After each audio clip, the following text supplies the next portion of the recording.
मसीहों में किसी बात को लेकर एक विवाद छिड़ा हुआ है, जो मैं रोज सोशल मीडिया पर देख रहा हूं। इतना लड़ रहे हैं, इतना चीजें कर रहे हैं, आप सोच भी नहीं सकते। तुम इस मिनिस्ट्री में हो, यहाँ एक खुदा का दास तुम्हें लोगों से लड़ना नहीं, आत्मा में चलना सिखाता है, प्यार करना सिखाता है, माफ करना सिखाता है। यीशु मसीह ने कहा था दुश्मनों को भी क्या करो, प्यार करो। दुश्मनों से भी, जो तुम्हारी एक गाल पर थप्पड़ मारे दूसरी उसके सामने कर दो। क्या यीशु मसीह के वचन की कदर है? यीशु मसीह ने जो कहा वो आपके अंदर है? क्या जो वर्ड कह रहा है वो हमारी जिंदगी है? सोचकर देखो, ये सीख कहां से इसने ली। और जिसके ये मैंने पेज से ये वीडियो उठाई, वो एक पास्टर है, उसने अपने पास्टर ने अपने पेज पर डाली है। क्यों? क्योंकि उनकी सपोर्ट में ये बोल रही है। वो पास्टर आत्मा में है क्या? लंबे लंबे बाल रख लेना, चोले डाल लेना, ये आत्मिक जीवन है? ऐसी अच्छा हुआ क्या था? विवाद कहां से शुरू हुआ था? उनके स्पिरिचुअल्स जो चेले थे, सन डॉटर वगैरह, दो उनके पास्टर्स ने, जो उसके चेले थे मेन हेड पास्टर के, उनकी एक वीडियो वायरल हुई, 2 वीडियो वायरल होगी, जिसमें उन्होंने हेड पास्टर को कहा जो यीशु, ये जो हमारा संत है, यीशु जैसा नहीं, ये यीशु है, ऐसा कहा था। ये यीशु वर्गा या यीशु जैसा नहीं है, स्वयं यीशु है। ठीक है, 2 ने कहा। इसी से विवाद शुरू हुआ कि इंसान को आप यीशु को क्या कहते हो? तो बाइबल में भी यीशु मसीह ने कहा था कि अंत के दिनों में बहुत सारे ऐसे आपको मिलेंगे जो कहेंगे मैं ही यीशु, पर तुम उन पर विश्वास ना करना। इसी से विवाद शुरू हुआ। अगर वो आत्मा में संत है तो उसको क्या करना चाहिए? लाइव होकर सॉरी फील करना चाहिए, कहना चाहिए हाँ मेरे एक पास्टर से गलती हुई है, भी मैं उसके पैर की धूड़ भी नहीं हुई यीशु की, तो सॉरी अगर किसी के दिल। लेकिन अभी तक सॉरी ना करने की बजाय से झगड़ा बढ़ रहा है, इतनी शब्दावली खराब बोल रहे ना एक दूसरे को, आप सोच भी नहीं सकते। FIR दर्ज हो रही है एक दूसरे के ऊपर पर्चे दर्ज हो रही हैं। अब सोचने वाली बात है, ठीक है प्रधानों ने भी गालियां दी, क्या हुआ, गलत हुआ, लेकिन ये क्यों कर रहे हैं ऐसा? तो बताओ मुझे, अपने लोग बच गए, उनकी रूहें बच गई है? तुम्हें खड़ा होने की जरूरत है, हमें, इस मिनिस्ट्री के लोगों को, क्योंकि इस मिनिस्ट्री के जो लोग हैं सच्ची वो आत्मिक हैं। तुम मेरी वजह से, क्योंकि मैंने तुम्हें आज तक लड़ना सिखाया नहीं, मेरी वजह से, क्योंकि मेरे अंदर कुछ गलत चीजें नहीं है, मैं इस सच्ची सेवा को पूरे दिल से करता हूं, सच्चे मन से करता हूं, तो मेरा प्रभाव आपके ऊपर होगा। इसलिए तुम्हारी जिंदगी आत्मिक है, तुम्हें और ध्यान देना है और आगे बढ़ना है।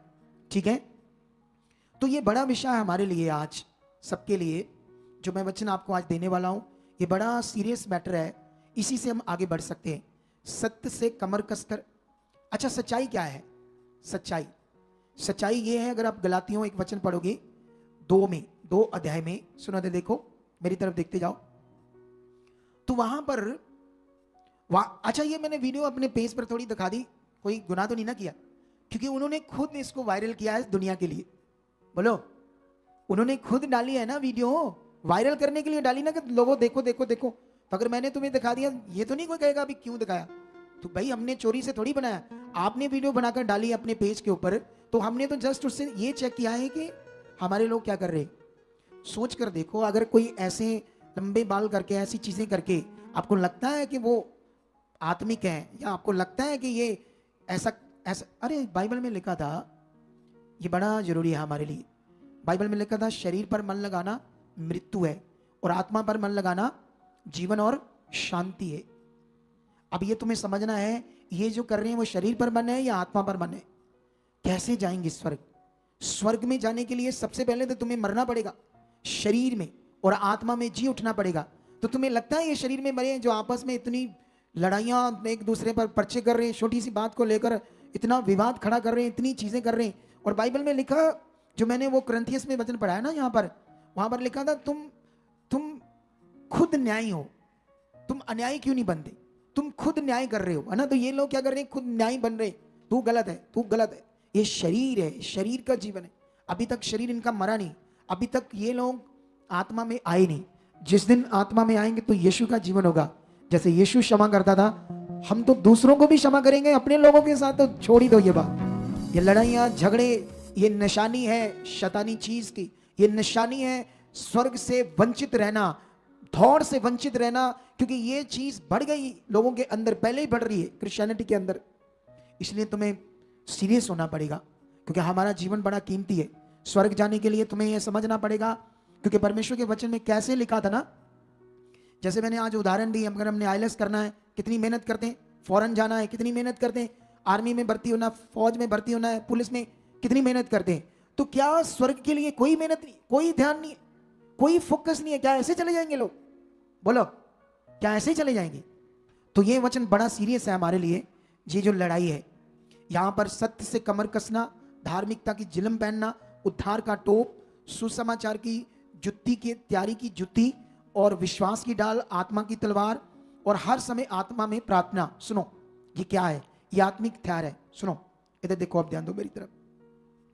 एक्चुअली में ये था, परमेश्वर जो बात कर रहे हैं, ये था परमेश्वर के साथ जीवन जीना। ये विषय था, ये कोई विषय नहीं। क्योंकि हम तो शैतान से लड़ते ही नहीं। कब लड़ते हो आप शैतान से? बताओ मुझे, कब आपकी लड़ाई होती है उससे? बताओ मुझे, कब लड़ाई होती? कभी लड़े उससे? लड़े हो? कभी आपकी लड़ाई हुई उससे कोई शैतान? कभी भी नहीं हुई। एक्चुअली भी ये पढ़ो क्या लिखा है, मुझे रेवलेशन क्या दिया खुदा ने। सच्चाई से कमर कसने का मतलब पूरी तरह से सच्चाई के ऊपर चलना। उद्धार का टोप, मतलब टोप उद्धार नहीं है, मतलब बड़ी चीज है। तो उद्धार के लिए आपका मन दिमाग क्या है? उद्धार कैसे मिलता है? सच्चाई क्या चीज है? गलातियों में एक जगह पर लिखा है 2 में कि अगर स्वर्गदूत भी आकर कोई और सुसमाचार जो हमने तुम्हें सुनाया, पौलुस कहता, अगर सुनाए थे वह स्वर्गदूत भी श्रापित हो। क्योंकि जो सुसमाचार, तो सुसमाचार में क्या है? सुसमाचार में यहोवा है। सुसमाचार में पिता परमेश्वर यहोवा जो कुंवारी से अपने पुत्र के रूप में प्रकट होता है। क्यों होता है? क्योंकि सच्चाई यह है कि आदम और हवा ने पाप किया, इस पृथ्वी को श्रापित किया, और मनुष्य श्रापित हुआ, उसके अंदर पाप आया, पाप से उसके रूह को, आत्मा को मौत आई। और हर इंसान पृथ्वी के ऊपर किसकी मर्जी पूरी कर रहा है? शैतान की। ये जो बहन बातें कर रही है, किसका जीवन है? परमेश्वर का, यीशु का, या किसका? आप बताओ मुझे, बोलो। क्या ये बहन की जो वीडियो मैंने दिखाई है, ये जो आत्मिक युद्ध है, ये वो युद्ध लड़ रही है। ये जब आप लोग रेगुलरली आत्मिक जिंदगी को परमेश्वर के साथ फोकस बनाकर जी रहे हो, तो समझो आप शैतान का नाश कर रहे हो। वो 2-2 किलोमीटर आपसे दूर है, डर रहा है, क्योंकि तुम वो जिंदगी जी रहे हो जो परमेश्वर बात कर रहा है। अब ये जो बहन है जिसने इतना बेढंगे शब्दों से बातें की, कोई आत्मिक शब्द नहीं था उसमें, ठीक है। अब ये जीवन अगर हम गलत जिंदगी जीते हैं, विरोध करते हैं, झगड़ा करते हैं, नशे करते हैं, तो ये परमेश्वर का विरोध है और ये शैतान का जीवन है। अब हम शैतान के जीवन को जी रहे हैं। यहां ये डिफरेंस है, ये रेवलेशन है जो इतने समय से मुझे भी नहीं समझ आया और कईयों को समझ नहीं आया। कब हम लड़ते हैं, लड़ाई तो होती नहीं हमारी। अरे शैतान कोशिश कर रहा है रात दिन कि जो खुदा कह रहा है तुम ना करो, वो तुम्हें डाइवर्ट करता है, तुम्हारी प्रार्थनाओं में रुकावट लाता है। तुम जब भी वर्ड पूरा करना शुरू करते हो वो रुकावटें लाता है, तुम उसे मौका देते हो और वो तुम्हारी जिंदगी में काम करता है। और अगर हमारी जिंदगी में खुदा का पहला स्थान नहीं है, हम कॉन्टिन्यू परमेश्वर जो चाहता है उस चीज को कॉन्टिन्यू पूरा नहीं कर रहे, तो युद्ध हारे हैं, हम नहीं जीत सकते। वो हमारी जिंदगी में काम करेगा, हमें डाइवर्ट करेगा। यहां विषय ये है और इसलिए परमेश्वर ने हमसे बात की कि तुम्हारी लड़ाई इंसानों से, संसार के इंसानों से भी नहीं है, ये तो अपने लोगों से ये लड़ रहे हैं और बड़ा खतरनाक लड़ रहे हैं। अगर मैं तुम्हें कई सारी वीडियोस दिखा दूं ना तो तुम हैरान हो जाओ। आज तक उस हेड पास्टर ने एक बार भी लाइव होकर नहीं कहा कि मैं इस लड़ाई को खत्म कर दूं। पता नहीं क्या पॉलिटिक्स है, क्या दिमाग है इन लोगों का। अरे गलती तुम लोग कर ही दी है। एक इंसान को यीशु कहा है कि यीशु है ये, क्या ये गलत नहीं है? बोलो गलत है या नहीं है? गलत है। तो याद रखना ये प्रॉब्लम बढ़ रही है, लड़ रहे हैं, झगड़ा कर रहे हैं।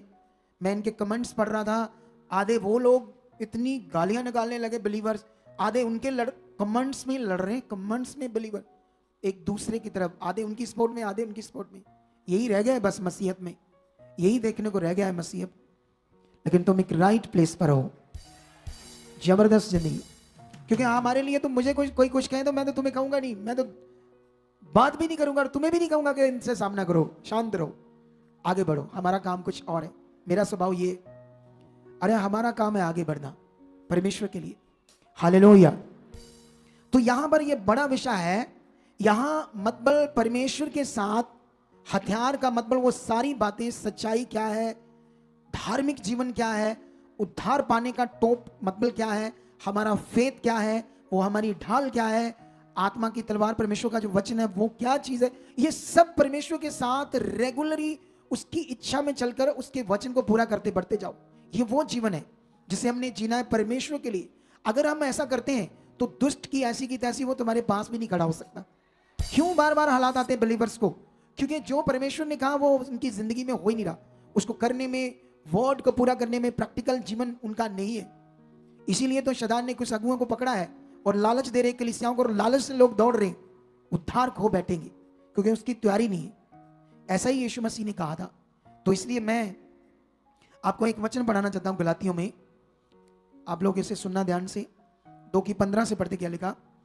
हम तो जन्म से यहूदी हैं और पापी अन्य जातियों में से नहीं, तो भी ये जानकर के मनुष्य व्यवस्था के कामों से नहीं पर केवल यीशु मसीह पर विश्वास करने के द्वारा धर्मी ठहरता है।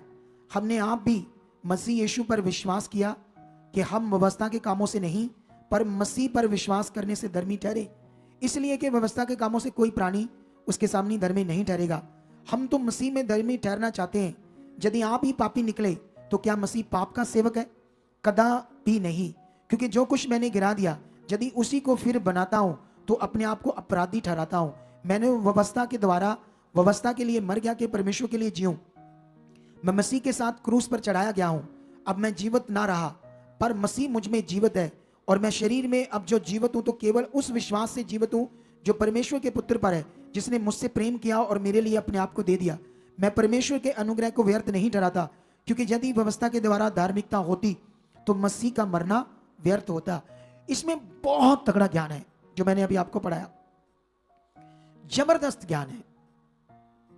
अगर मैं इसको पूरा एक्सप्लेन करूं तो बहुत लंबा हो जाएगा, ठीक है, लेकिन मैं कोशिश करता हूं इसको जल्दी से समझाने की। यहां पर अगर हम व्यवस्था के द्वारा धर्मी ठहरना चाहेंगे तो वचन में लिखा नहीं ठहर सकते व्यवस्था के द्वारा, क्योंकि व्यवस्था सिर्फ पाप की पहचान है। अगर हम धर्मी ठहरे तो किस पर विश्वास करके? यीशु के ऊपर। क्यों? क्योंकि उसने धर्मी ठहराने का कार्य को क्या किया? पूरा। हमारे पापों को, हमारी मौत को अपने लिया, हमारे गुनाह के लिए उसने पश्चाताप किया, प्रायश्चित किया, अपना जीवन देकर लहू बहाकर, ताकि हमें मौत ना मिले, हमें सजा ना मिले। तो ये कार्य उसने पूरा किया क्रॉस के ऊपर। इस पर हम विश्वास करते तो धर्मी ठहरते हैं। और बाइबल में लिखा अब मैं जो जीवित हूं तो यीशु मसीह पर विश्वास करके जीवित हूं, और जब मैं शरीर में जीवित हूं तो मुझ में किसका जीवन जिंदा है? यीशु मसीह का। अगर आज सेवकों के अंदर, प्रभु के लोगों के अंदर यीशु का जीवन नहीं है तो समझ लेना कलीसिया की बर्बादी है, क्योंकि वो कलीसिया को लड़ना झगड़ना सिखा रहे, वो भी अपने लोगों के लिए। हालेलुया। फिर से मैं वो वचन पढ़ाता हूं आपको कुरिन्थियस का, जिसमें हमने एक वचन पढ़ा था 1 कुरिन्थियस 6:7। परंतु सचमुच तुम में बड़ा दोष तो यह है कि आपस में मुकदमा करते हो, आपस में लड़ते हो। सबसे बड़ा दोष तो यह है कि तुम आपस में झगड़ा करते हो। मैं ये नहीं कहता कि ये वाली जो बहन इनकी पार्टी गलत है, ये गलत कर रहे हैं, वो दूसरे भी गलत है, दोनों तरफ गलत चीजें कर रहे हैं, झगड़ा कर रहे हैं। उनका यह कसूर था कि वो भटक गए। यीशु उन्होंने जब कहा इसको किसी आत्मिक रीति से निबेड़ते, उनसे मिलते बैठते, झगड़ा क्यों करना था? अपने लोगों के लिए क्यों ऐसा कर रहे हो? तो यहां पर लिखा बड़ा तो दोष यह है कि आपस में मुकदमा करते हो, अन्याय क्यों नहीं सहते, अपनी हानि क्यों नहीं। अरे देखो परमेश्वर कितनी बड़ी बातें कर, अन्याय सहो, तुम पर अगर अन्याय कर रहा है कोई सह लो, ऐसे लिखा है। हालेलुया। ये परमेश्वर का वचन है। तो ये महान वचन है वो जो आपकी जिंदगी में चाहिए। अभी एक वचन मैं तुम्हें और देता हूं, ये वचन है 1 कुरिन्थियस 3:12 में। इसलिए ऐसी आशा रखकर हम हियाव के साथ बोलते हैं। नहीं, ये वचन नहीं था। हाँ, 1 कुरिन्थियस 3 का, मैंने दूसरा कुरिन्थियस निकाल लिया, 3:10 से पढ़ेंगे। क्योंकि उस अनुग्रह के अनुसार जो मुझे दिया गया, मैंने बुद्धिमान राजमिस्त्री के समान नींव डाली और दूसरा उस पर रदा रखता हूं। परंतु हर एक मनुष्य चौकस रहे कि वह उस पर कैसा रदा रखता है, क्योंकि उस नींव को छोड़ जो पड़ी है और वह यीशु मसीह है। कोई दूसरी नींव नहीं डाल सकता। यदि कोई इस नींव पर सोना या चांदी या बहुमूल्य पत्थर या काठ या घास या फूस का रदा रखता है तो वह हर एक का काम प्रकट हो जाएगा, क्योंकि वह दिन उसे बताएगा। तो हर एक का काम प्रकट हो जाएगा क्योंकि वह दिन तो उसे बताएगा, इसलिए आग के साथ प्रकट होगा और वह आग हर एक का काम परखेगी कि कैसा है। हालेलुया। कितने लोगों को बात समझ आ रही है आज? अभी ध्यान दो बड़े विषय में। यहां पर बाइबल में लिखा है कि क्या लिखा है कि प्रेरित पौल कहता है कि मैं उस अनुग्रह को जो मुझ पर हुआ, मैंने क्या किया, उस अनुग्रह में एक राज मिस्त्री, बुद्धिमान राज मिस्त्री की तरह उसमें नींव डाली, नींव। और वो नींव क्या है? यीशु मसीह। और उस पर अब मैं क्या रखता हूं? रदा। ये वचन क्या है? ये है जब आपने पहले दिन विश्वास किया, उसके बाद आपने यीशु मसीह में विश्वास में दूसरा, तीसरा, चौथा, 6 महीने, 8 महीने, 1 साल, अब ये जो आपका रोज रोज यीशु मसीह में हर दिन चलना है, ये आपका रदा है। जैसे दीवार के ऊपर हम जब दीवार करते हैं तो एक लाइन ईंटों की लगाते हैं, वो रदा होता है। उसको पंजाबी लोग तो हम रदा कहते हैं, हिंदी में आई डोंट नो, क्योंकि ये पंजाबी शब्द है, इसमें हिंदी बाइबल में लिखा है। हिंदी में कुछ और चीज होगी, उसारी करके बात करते होंगे।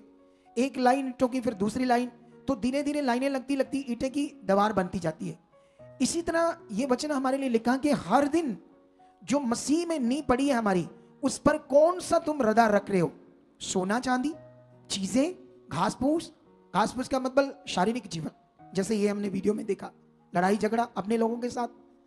और देखो ये वीडियो बनाने के लिए किसने कहा और किसने अपने पेज पर डाली? एक सेवक ने। अगर वो आत्मा में होता तो ऐसी वीडियो डालता?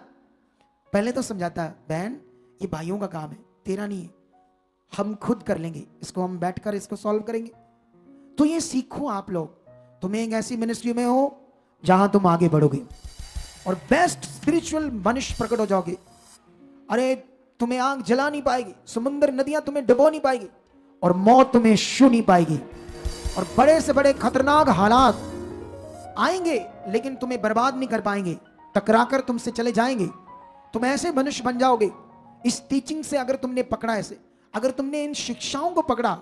क्योंकि एक्चुअली में कलीसियाओं को आत्मिक जिंदगी के लिए प्रेरित करना बड़ा जरूरी है। दूसरों को क्षमा करना, यीशु मसीह का स्वभाव उनकी जिंदगी में आना, तुम्हारी जिंदगी में आना बड़ा जरूरी है। हालेलुया। तुम्हें आज से ये पकड़ना है और आगे बढ़ना है, क्योंकि दिन बुरे हैं। यीशु मसीह ने कहा, खुदा ने कहा, दिन बुरे हैं, दिन बुरे हैं। लास्ट टाइम ऐसा कहा गया है। कब, कैसे भटक जाओगे, शैतान की जुक्तियों में फंस जाओगे। तुम्हारा कोई काम नहीं हुआ, तुम्हें कोई लालच देगा, आकर देख, उधर आकर देख। होना आना कुछ नहीं है, होना नियम से। बोलो, चैलेंज करता हूं मैं आज तुम्हें और अपने लोगों को, संसार के लोगों को, दावे से कहता हूं, जो हम धार्मिकता करते, जो हम सच्चाई से चलते हैं, बड़ी से बड़ी प्रॉब्लम भी, बड़े से बड़े आपके हालात हैं, जब हम आपको बताएं, बड़े से बड़े बीमारियों के लोगों को ले आओ, देखना हीलिंग होगी। चैलेंज, इससे बड़ा क्या बता सकते हैं? एक बहन की गवाही है, वो हांगकांग में, वो गवाही कहती है मैंने यहां देनी आकर, आने वाली है अब इंडिया। समझो मेरी बात को। वो गवाही देगी ना, जब आपको सुनने वाली है वो गवाही। मैंने पिछले 2 साल से उसे टीच कर रहा हूं, 3 साल से कंटिन्यू। इतने हालात है ना उसके जीवन में। सबसे पहले तो जब वो आई प्रभु में, तो वो सिख फैमिली से थी। तो प्रभु में आने का एक बड़ा विषय था। मैं चाहता हूं वो एक सस्पेंस रहे गवाही का, ताकि जब वो आए तो आपको मजा आए। मैं पूरी ना दूं आपको गवाही। लास्ट में ये कहना चाहता हूं, उसका बेटा बड़ा आगे पीछे हो गया था स्टडी में, लेकिन मैंने जो टीच किया उससे वो सही हुआ। उसी से उसका बेटा फिर से अच्छा पढ़ने लगा। फिर उसको एक पता नहीं स्टडी में कौन सा सिस्टम होता है वो पूरा करना था, वो कर ही नहीं सकता था, क्योंकि जो उसकी स्टडी, उसको नंबर्स मिल रहे थे उसके हिसाब से तो बुरा हाल था। खुश भी नहीं, वो खुद भी झगड़ा करने लगा, जबकि कभी बोलता नहीं था आगे। लेकिन मैंने जो जो समझाया, उसकी क्वालिटी ये है बहन की, इस मिनिस्ट्री के साथ इतनी खरी है वो कि कितने भी हालात आ जाए कभी डरी नहीं। वो इतनी खरी है वो, और अपने 20 बोने में इतनी खरी है। मैंने फॉरेन में इतने लोग हमारे साथ जुड़े, किसी को नहीं अच्छे तरीके से देखा 20 बोते, अकेले मैंने उसको देखा है। कई होंगे और भी, शायद मैंने ध्यान नहीं दिया, कुछ लोग, ऐसा ना कुछ गुस्सा कर जाए, ऐसा भी बोल देते क्या पता शैतान कब दिमाग में क्या डाल दे, किसी को पता चलता है कुछ। अब ध्यान दो, इधर होता है ऐसे ही है, एक मिनट में लोग शरीर में चले जाते हैं। मैंने उसको देखा हर मंथ डिट्टो अच्छे से अपना बीज बोती, कुछ भी हला दो, कुछ भी। उसका पति यीशु को गालियां निकालता था, इसका विरोध करता था, 2-2 बोतलें शराब की पीता रोज। ये उसको प्यार करती है, ये चाहे तो छोड़ दे। रिश्तेदारों ने कहा छोड़ दो, तुम शेफ हो, इतनी बड़ी शेफ, लाखों रुपए कमाती है, क्या है इसको पकड़े बैठी, छोड़ और हो जाएगा अच्छा सब सब। नहीं छोड़ा उसने, धर्मी औरत थी वो, ये बदलेगा, इतना विश्वास था उसका। उसको भी झेला, उसका एक्सीडेंट हो गया उसकी गलत जिंदगी वजह से, उसका घुटना टूट गया, उसके अंदर ऐसी इंफेक्शन बढ़ गई कि पिछले 1.5-2 साल से वो ठीक ही नहीं हो रहा घुटना, वो काटनी पड़ती लत, इसकी वजह से वो कटी नहीं टांग, आज तक लटका वो, लेकिन इसके फेथ से वो बचा है। अब बड़ा ठीक है, अब लगभग ठीक है, थोड़ा बहुत रह गया है। उस हालात में भी नहीं डरी, उस खर्चे में भी अपना बीज बोया उसने। ऐसी धर्मी बच्ची है परमेश्वर की। अच्छा, उसने ना, परमेश्वर ने उसके लिए मार्ग खोला, उसके बेटे ने वो प्रोसेस पास कर लिया जिससे वो कनाडा जा सकते थे, सारी फैमिली, चाइना देश से, ठीक है, चाइना टाइप देश है हांगकांग, तो वहां से वो कनाडा जा सकते थे। बेटे ने उस प्रोसेस को पूरा कर लिया।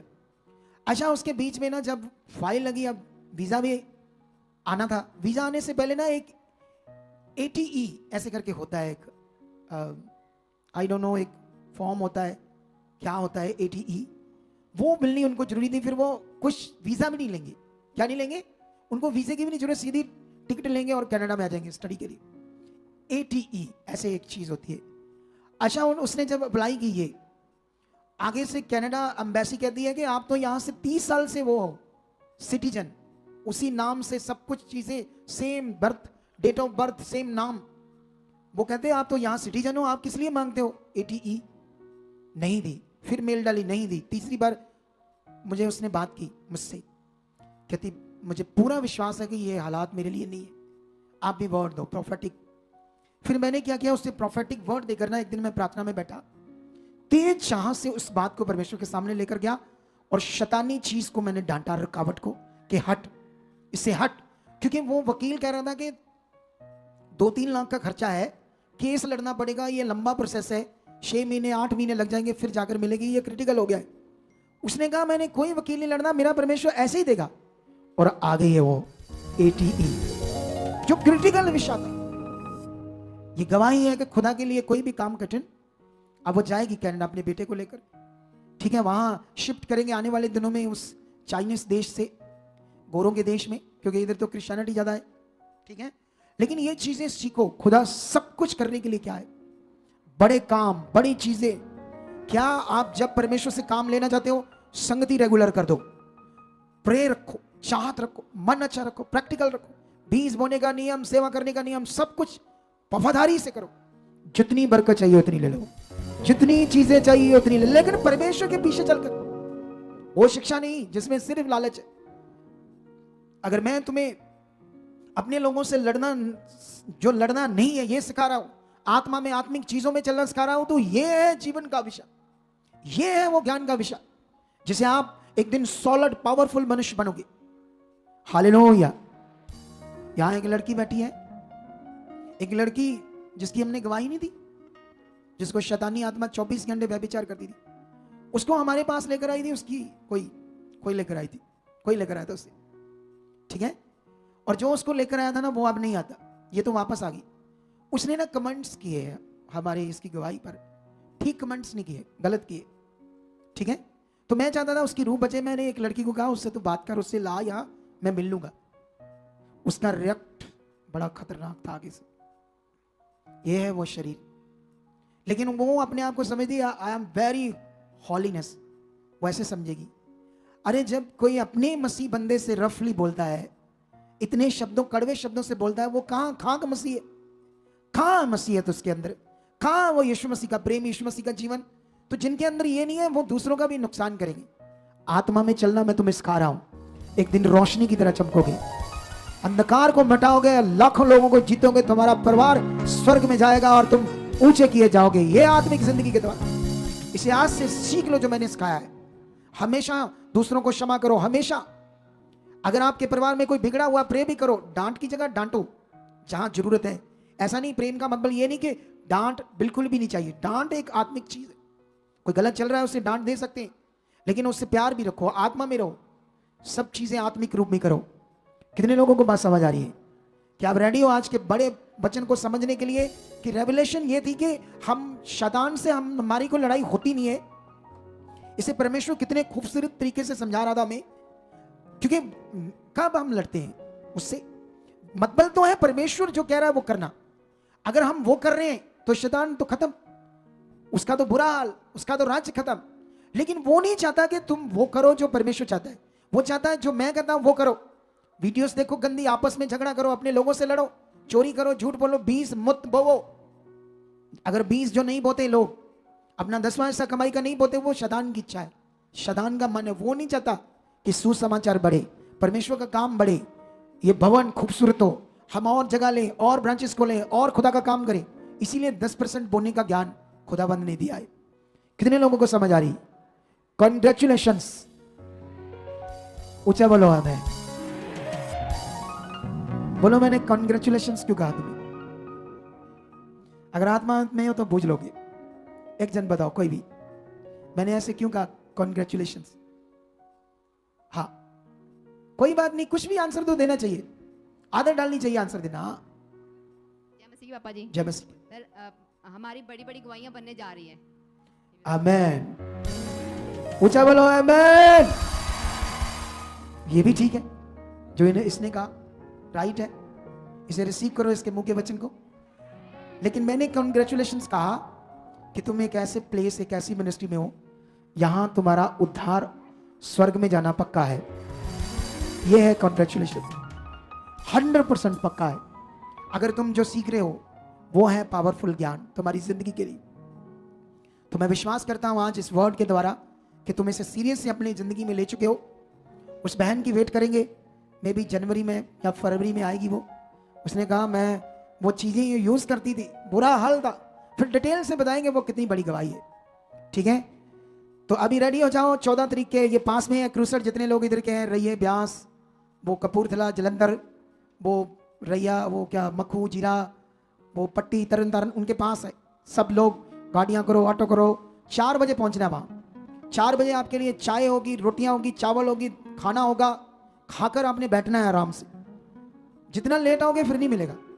लेट नहीं आना, अपने आप को बदलना। हमने उस दिन 6 बजे लाइव करनी है मीटिंग, 6 बजे रिकॉर्ड तोड़ना है। हालेलुया, आमीन। ऊंचा बोलो सब कलीसिया, ऊंचा बोलो आमीन। तो रेडी हो जाओ, उसमें जबरदस्त पावर काम करनी है, गॉड्स पावर। और आज भी जितने लोग विश्वास के साथ आए हैं, मेरी प्रार्थना के द्वारा खुदा आपकी जिंदगी में काम करने वाला। मेरी प्रार्थना के द्वारा खुदा आपकी जिंदगी में आज काम करने वाला। ऑनलाइन रेडी हो जाओ, यहाँ के लोग रेडी हो जाओ। जिंदा खुदा हमारे साथ है। हमें आत्मा में जीना है, हमें दुनिया को माफ करना है, अपने लोगों से झगड़ा नहीं करना है, हमने तर्क से जवाब देना है। सुनो, अगर मैं किसी की वीडियो देता तो मैं गालियां नहीं निकालता उन्हें। अगर मैंने धीरेन्द्र शास्त्री को जवाब दिया है, एक वचन से दिया है, मैंने को उसको गालियां नहीं निकाली जैसे उसने किया। हम क्यों देंगे गालियां? भाई वो भी हमारा भाई है। वो अलग बात है कि वो मानता नहीं है कि हम उसके भाई हैं, क्योंकि वो शरीर में है। क्या है वो नहीं मानता। हम तो मानते हैं हमारा भाई आदम और हवा से जन्मा है, वहीं से आया है सारा संसार, ठीक है? लेकिन जो भी कोई यीशु और परमेश्वर के लोगों के खिलाफ झूठी चीजें बोलेगा, हम सच्चाई से उसको जवाब देना ही देना है। अगर तुम्हारे सामने लोग गलत चल रहे हैं, उन्हें ठीक करो, आत्मिक चीजें बताओ और तगड़े रहो, डरो मत, जीतो। अपने लोगों को पहले जीत लो जो भटक रहे हैं तरह तरह की शिक्षाओं में, तरह तरह के लोगों के बाहरी पहरावे में। अरे जो बाहरी पहरावा है उसके बारे में यीशु ने कोई टीचिंग दी? बताओ मुझे। कोई ऐसा बनना है, बाहरी रूप बनाना है? ये भरमाने का विषय है, सिर्फ भरमाना। बाहरी शरीर यीशु जैसा बनाकर लोगों को भरमाना। उनके उनके उनके जीवन से देखो, उनकी बातों से देखो। आप उनके बातों से आपको पता चलेगा कि इनके अंदर मसीह जीवन है, यानी अंदर से झलकना चाहिए मसीह जीवन, बाहरी रूप से नहीं। वचन में लिखा, शरीर पर मन लगाना मृत्यु है और आत्मा पर मन लगाना जीवन और शांति है। उन लोगों को क्षमा करना सीखना चाहिए, परमेश्वर से जीना सीखना चाहिए। इसलिए आप बढ़ो और लोगों को बचाओ, परमेश्वर आपके साथ है। अपने बीजों को उठाओ ऐसे हाथों में,